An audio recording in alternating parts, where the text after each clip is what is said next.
Hi, I'm Caitlin McDougall, and my Pecha Kucha presentation will be on the trend quote by thought leader Dave Delaney regarding social media exhaustion and the changing nature of our interactions on social media. Let's begin by talking about one of the earliest and most popular social networking sites out there, Facebook. Some of you might remember when Facebook profiles looked like this. Yes, back in 2005. If you do, you were an early adopter and a university student. Facebook was the new MySpace, a site where interactions were built directly around university or college communities, and users weren't concerned about privacy because only their peers were on the network. As Facebook was opened up to the public, to every grandma, employer, and 13-year-old, the cachet and sense of intimacy and privacy of the closed community disappeared. While it created new opportunities for exponential growth, it also increased the volume of content available, while not necessarily increasing the quality of the content produced. With the advent of an increase in advertising on social media sites, we see many individuals complaining, but accepting ads as status quo, a trade-off for free access to the platforms. Some take advantage of tools like ad blocker to limit the interference of marketers, but many just scroll past the ads. In the U.S., in 2013 and 2014, independent studies by iStrategy Labs and Frank and Majid Associates showed that there is a significant drop in Facebook usage amongst millennials. It had 4.3 million fewer high school users and 6.9 million fewer college users than in 2011. Why, you might ask? According to a Bloomberg Business article from 2014, the drop in teen usage is blamed on concerns that Facebook is untrustworthy and less fun than other platforms.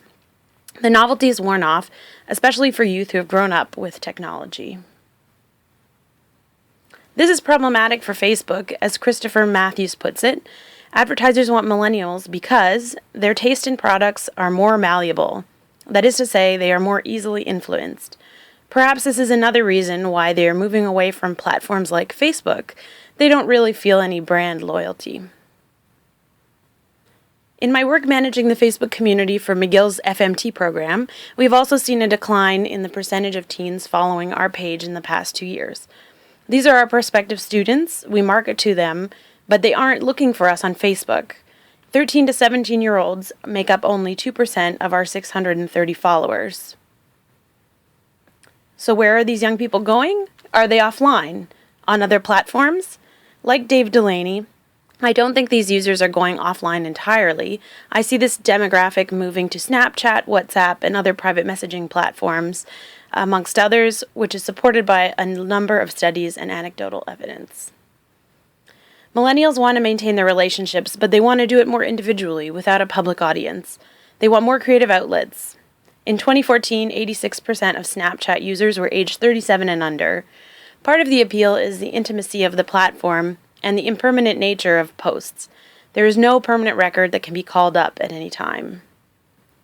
Millennials also love Snapchat because it is fast and visual, it is different from what their older family members use, it's mobile only, and because they're willing to try out new platforms.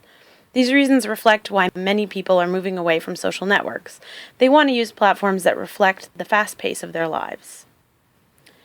Youth aren't the only ones changing their social media habits. Many celebrities, including Jennifer Lawrence, Kristen Stewart, and Tina Fey, are not on social media, while others are not regularly active.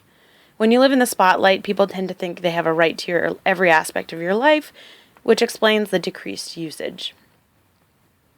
Trolling can be particularly vicious towards women.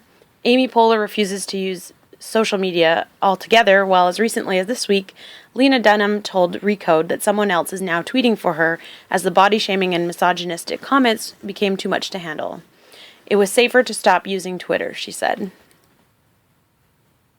Eric Sass of Media Post believes the phenomenon of social media exhaustion is starting to be addressed as people, especially teenagers, start moderating their usage, as they gain perspective on the benefits and drawbacks of social media. I agree with Sass that moderation is key. People enjoy sharing, but not to the point where they feel overwhelmed constantly. In a July 2015 article on Salon, Arthur Chu characterizes that desire for the internet pre-social media, when it was a place for people to be anonymous and to share their live journals and niche interests with like-minded people. It was a place where privacy was paramount, he writes, and a place where people would go to escape public scrutiny. Chu describes in this quote something that is almost impossible to find on social media nowadays: a safe public forum where your thoughts are more important than your appearance. Chu notes that Twitter's openness and format make it rife for harassing celebrities online, and that trolls eventually take over any new platforms that gain popularity.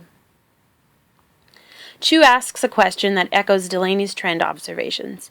Where do teen girls go for refuge from constant Snapchats and Insta comments? They are not leaving social media altogether, but they are beginning to use it differently. I think that the more this goes on, the more private messaging will continue to occur. Are you feeling the exhaustion as well? The consensus is that social media is here to stay. Susan Murphy from Sue's Muse gives professionals 3 tips for extracting value from social media in spite of what it has become. She says that the number 1 tip would be to change platforms if what you're using no longer works for you. So move on to something else. If Twitter doesn't work anymore, switch it up. Number 2, create your own content. It's more rewarding and you can get richer interactions. 3, explore new platforms to increase your enjoyment as well as giving members added value as the experience for both parties improves. In conclusion, social media will continue to develop and change. While some people will scale back or delete their accounts, others, especially youth, will switch to those that add value and build communities without exhausting themselves. They will move on when the model no longer works for them. Thank you for listening. For more info, you can tweet me at KateEMacD.